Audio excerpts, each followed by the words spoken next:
They laughed the loudest the day my father told the room, "Chloe Sanders will never survive where real pilots belong." No one defended me. Not him. Not the men who had trained beside me. Not the people who knew exactly what I had lived through. Their silence cut deeper than the words. It told me I wasn't just doubted, I was disposable. What none of them knew was this: the very thing they used to humiliate me was the same thing that would one day make a general stand up, salute me, and reveal the call sign they tried to bury. New York sat beneath the wings like a sheet of hammered steel when we descended through the winter haze, 6 months away. And the salt-bitten air still felt the same as it hit my face on the ramp of the C-17 Sharp, cold, and honest in a way people rarely were. I stepped onto the tarmac, boots sinking into the thin layer of frost that had settled overnight, and for a moment I just stood there, letting the weight of being back settle into my shoulders. Fort Hamilton had changed. Or maybe it was me. The place buzzed louder than I remembered, more jets, more crews, more strangers brushing past without a second glance. The hangars glowed like massive furnaces, swallowing people and spitting them out in rushed clusters. Somewhere inside, laughter erupted from the newly arrived F-22 squadron, the kind of laughter that made the air feel tighter, as if it had been pulled into a circle I wasn't invited to. Inside the briefing room, I slid into the last metal chair along the back wall, my coffee long gone cold. No one paused to acknowledge me. They rarely did. To most here, transport pilots blended into the background, a necessary but forgettable blur. Evan Ryder caught my eye from across the room. That faint, unreadable half-smile told me he recognized me before he pretended he didn't. I looked toward the wide glass pane beside me. My reflection stared back, slightly distorted, softened by the fluorescent light overhead, a reminder that returning didn't necessarily mean belonging. I was home, just not the kind that lets you breathe. By the second morning, I'd settled back into the rhythm of the base, the kind that never truly slows down. I walked into the operations center, expecting nothing more than the usual chaos: coffee-stained reports, clipped conversations, and exhausted analysts staring at too many screens. But the moment I stepped inside, the air felt sharper, charged. A NATO alert had just come in. A surveillance drone had picked up an encrypted transmission over the northern waters, one that didn't match any Allied signature. Chairs scraped, keyboards hammered, someone muttered about corrupted data. I moved toward the projection wall, almost out of habit, slipping into the room the way I always had, quiet enough that most people barely noticed. The code danced across the screen in uneven pulses, each rhythm a little too familiar. For a heartbeat, something inside me froze. Then the recognition came all at once, cold and precise. I knew this pattern. I had lived this pattern. My voice came out lower than I meant. "Has anyone tried reversing the chain?" A young officer, eyes locked on his monitor, barely acknowledged me. "We've got it under control. Just stick to your transport duties." But as minutes passed, one algorithm after another failed. Frustration flickered across the room. Someone swore. Another slammed a pencil against the desk. I stepped closer. No invitation. No permission. The code shifted again. My mind moved on instinct, counting intervals, tracing the hidden cadence beneath the interference. I stripped away the noise layer by layer until the message cracked open. Not a mistake. Not a glitch. A deliberate signal built on the exact architecture I'd once worked against in a mission no one dared mention. The room fell into a strange hush behind me. When I stepped back, Evan Ryder was in the doorway, staring as if he'd just stumbled onto a puzzle piece he didn't know he was missing. Surprise wasn't the whole of it. Suspicion always arrives just a second later. He took a slow breath. "Where'd you learn to do that?" "Sanders." I kept my eyes on the console, grounding myself. Not here. It was all I would give him. All I could give. But the shift in the room was immediate. Conversations dipped into whispers. Heads turned. People who had never cared enough to look at me twice were suddenly watching. And even before I left the ops floor, I knew word would spread. It always did. Night had already settled along the coast when the order came through the secure line: report to General Hartman's office. Immediately. For a moment I wondered if it was a routing mistake.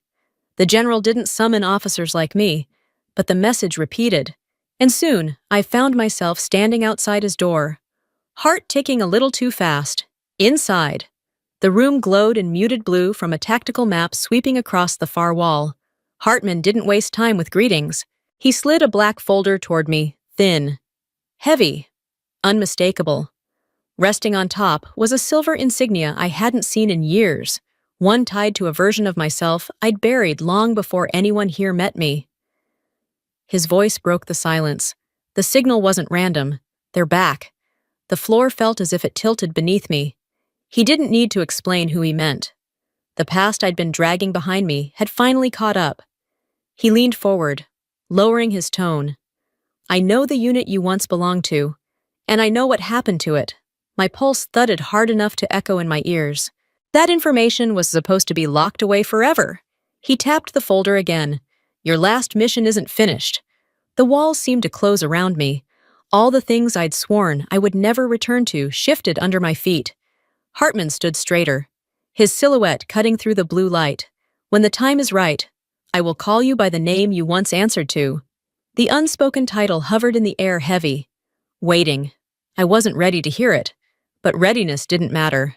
The past had already found its way back. Tuesday marked the first full simulation of Northern Eagle, the kind of scenario that usually boosted confidence rather than broke it. The F-22s took the lead as the blue team, while our transport group stood by in support roles, meant only to simulate emergency extraction and supply drops. From the TAC Ops floor, I watched their radar signatures slice across the screen. It took less than a minute to see the problem. They were flying hungry, reacting to every flicker instead of interpreting the field. Electronic warfare punishes that kind of flying. 7 minutes in, the first aircraft was flagged as compromised. By 12, the blue team had collapsed entirely, 2 marked down, one drifting outside the safe corridor like he'd flown straight into a trap. The whole map bled red, and the room erupted. Someone cursed. Someone else smacked a console. Even the lights felt harsher. I pressed my fingers against the metal edge of the screen. Their failure felt like déjà vu, an echo of a disaster I had never outrun. That was when Evans stormed in, heat rolling off him as he jabbed a finger in my direction. You loaded the wrong tactical support files. That's why they got shredded. My jaw tightened. Support files don't pull triggers. Aiden Clark shoved forward, face flushed, voice dripping contempt. There she goes again, acting like she knows more than actual combat pilots. A muted comment behind them cut through their noise. I didn't need to hear the whole thing. The tone said enough. I ignored it. I focused on the radar instead, because they're faint. Shifting was a distortion I recognized instantly, not a system hiccup, not pilot error, a decoy pattern, one I had seen before, in a place no one here had clearance to discuss. I leaned toward the radar operator, lowering my voice. Do you see that tailing interference at 213? He glanced up, eyes narrowing. Only high-level tactical pilots catch that. I didn't answer. The truth sat heavy in my chest. The shouting around me grew louder, but the distortion said more than any of them could. Someone had manipulated the simulation, and whoever it was knew exactly what they were doing. Evan closed the distance between us, frustration twisting his expression. Stop pretending you understand warfare. My reply came out calm. Too calm. I understood it long before this room ever did. The silence that followed cracked through the air like a pressure shift. For the first time, they didn't know how to look at me. By afternoon, the hallways had quieted, but the tension hadn't. I stepped out of TAC Ops only to freeze at the sight waiting for me. My father. He stood rigid in his old flight jacket, the Alaska Squadron patch still clinging to the sleeve. His expression carried no warmth, only expectation sharpened by disappointment. I heard about this morning, he said. They gave you a simple task, and you still failed. The air thinned, not because of his words, but because I'd heard them before, on a day I never speak of. What are you doing here? I managed. Observer, he said. Here to see if you deserve that rank. Before I could answer, footsteps approached. Evan stopped beside him, wearing that thin, knowing smirk. Did she ever tell you, sir? Her entire unit disappeared on a classified mission. She was the only one left. My father's stare cut sharper. Is that true? It wasn't accusation.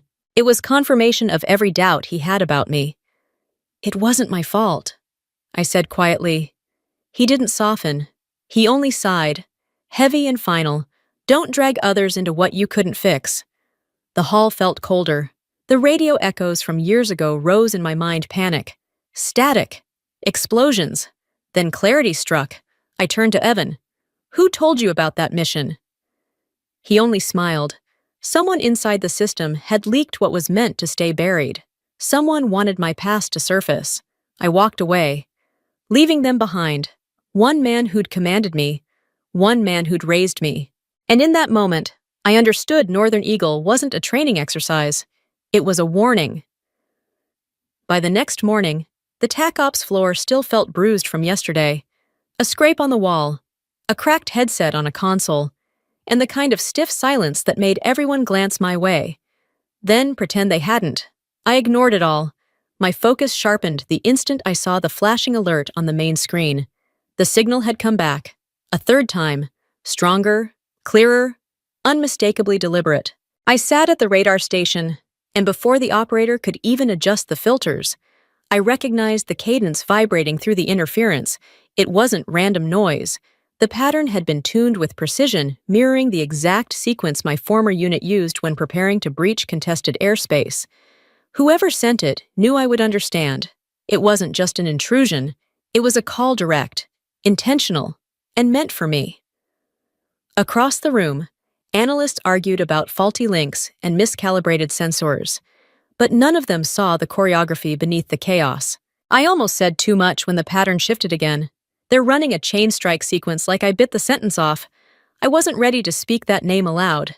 Aiden overheard enough to smirk. Like that famous unit you supposedly brought down, dozens of eyes swung toward me. I held his stare. That unit didn't collapse on its own. And it was never famous. Silence closed in. Suspicion thickened. I felt the room recalibrating around me, not out of respect, but wariness. I left before the whispers fully formed, heading toward the maintenance bay. A reflection in a window caught my eye. I stopped, studying the tension in my own face. If someone was using that pattern, two possibilities existed. They knew I survived, or someone else had survived too. Either one meant the leak wasn't accidental. It meant trust was a luxury I couldn't afford inside this base.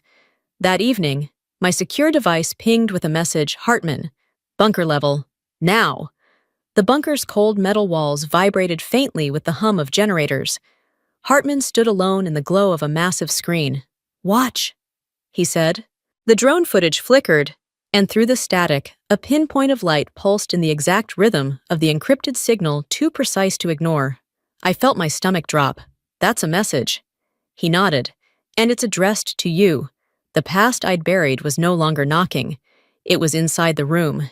If you don't intervene, Northern Eagle collapses from within. He warned, war doesn't wait for your permission. I knew that better than anyone. Hours later, the base felt eerily subdued. Even the loudest pilots kept their voices low, as if sensing a shift they couldn't explain. Out on the flight line, I saw my father standing beside Evan Ryder. Their laughter died when they noticed me. Evan's tone was cold enough to crack. How many people have to die before you learn my father's disappointment cut deeper? Facing your past is fine. Dragging others into it isn't. They didn't know the truth. Everything I'd done had been to protect them. I met his gaze. You know I wasn't the only reason that mission ended how it did. He said nothing. A soft alert summoned all pilots to the main briefing hall. When I entered, whispers rippled instantly. Spectre. That's her real call sign. Someone had leaked it. Evan, a TAC Ops officer. My father, before I could untangle it, the rear doors opened, and General Hartman walked straight toward me. Each step felt like a countdown. He stopped, raised his hand, and saluted. Specter One, he said. Your clearance is reinstated. The mission is yours. The room froze. Evan stared. Aiden trembled. My father lowered his eyes. As I stepped onto the podium, my voice felt steadier than my heartbeat. Northern Eagle is facing an enemy none of you have seen, and I'm the only one who survived them. In that moment, I wasn't what they assumed. I was what they needed. Specter One. The briefing room was filled to capacity, air thick with anticipation and something sharper fear. The overhead lights washed the space in stark white, turning every face toward the front as if we were gathered for a verdict. I stepped to the podium, the same place I'd avoided just days earlier, and felt dozens of eyes lock onto me. General Hartman stood beside me, voice steady and absolute. We are not facing a routine simulation. We are confronting the tactics of the mercenary group that wiped out the Spectre unit. The reaction rippled fast. Aiden slowly lowering his visor to hide his widened eyes. Evan stiff in his chair, and my father clutching the armrest until his knuckles turned pale. Then Hartman delivered the blow that shifted the entire room. Specter One will command Northern Eagle. The silence that followed felt heavier than the announcement itself. I unrolled the operations map, the red and blue markings glowing under the lights. They're executing a dispersed triangle breach, something only one group has ever perfected. My pointer traced the northern corridor. That same group killed my team. A hush swept through the room. I didn't survive because I outmaneuvered them. I survived because I recognized what they wanted us to miss. I turned to the full assembly. They're not targeting the simulation. They're targeting Northern Eagle and using you to test their next move. Hartman reinforced it with one sentence. No one else here understands this fight except her. I straightened, grounding myself. You're not the enemy, but if we fly the way we flew this morning, this exercise becomes a mass casualty event. The tension crystallized into focus. Begin the operation. Specter One will lead Red Air. The moment the simulation boots engaged, the room shifted from routine exercise to something far more brutal. This wasn't a video game. This was electronic warfare rendered with enough accuracy to bruise your mind, if not your body. Red Air, my team, took formation as the aggressors. Blue Air, led by the F-22s, held the defensive line. They still didn't realize what I was about to show them. I wasn't recreating an enemy tactic. I was recreating the one that had ended my unit. The sky lit up with simulated heat signatures as we closed distance. 12 minutes was all it took for the cracks to show. Evan's jet was the first to be tagged and knocked out of the scenario. Aiden drifted off formation, losing his wingman slot entirely. Blue Air's communications scrambled into static, their radar smeared with layers of crafted interference. Every move they attempted was met by a counter they'd never seen before. Aiden's voice cracked over the radio. We're being set up. She's using banned tactics. My response stayed level. The enemy doesn't follow rules, not the ones you're used to. I slid in behind him, holding his tail for a punishing 40 seconds, an eternity in combat. Then, calm and deliberate, I released the shot. Check your 6. Lieutenant. Aiden blinked out of the sim. Evan fell shortly after. A third pilot disappeared a minute later. Blue Air collapsed exactly the way that mercenary group had intended all those years ago. When the simulation ended, the debrief hall felt colder than the bunker. I dimmed the lights and pulled up the radar footage, letting the patterns speak for themselves. This isn't cheating. This is real combat. And if today had been live, every one of you would be gone. I marked the returning signal, the one that had followed me like a shadow since the drill began. They're testing Northern Eagle, and they're making sure I see it. I let the cursor hover over the pulsing pattern. This isn't random interference. It's a reminder meant for the only survivor. My eyes met my father's across the room. Me. He looked away, hands clasped, stripped of every argument he'd ever thrown at me. Cheat. Hartman stepped forward, voice carrying through the stunned silence. Without Specter One, the breach would have happened in the first phase. The room fell still enough to hear the air conditioning hum.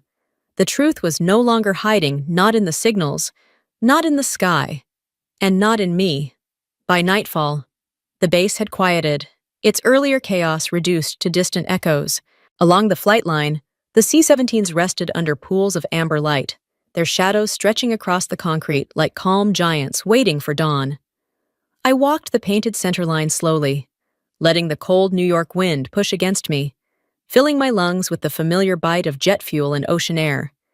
Evan and Aiden stood off to the side. No remarks, no bravado, just two men humbled by the truth. They dipped their heads, a silent acknowledgement, an apology neither one seemed able to voice. My father waited near the perimeter fence, his flight jacket whipping in the wind. He parted his lips as if to speak, then closed them again. Whatever he wanted to say wasn't ready. And I no longer needed to pull it from him. I didn't approach. I didn't retreat. I simply stood between what I had been and what I was becoming. General Hartman found me there and handed me a blue folder. Its weight familiar. NATO had issued New Orders Electronic Warfare Command. Rapid deployment. His voice softened in a way I hadn't heard before. They need Specter One. I turned toward the aircraft ahead of me. The same model others once dismissed. The one that had carried me through battles and back into myself. My fingers brushed the silver insignia in my pocket, its edges warm from my hand. Climbing the ladder, I paused at the top and looked back at Fort Hamilton one last time. I am Chloe Sanders, and I am Specter One. The engines roared to life, the hatch sealed, and the future opened beneath my wings.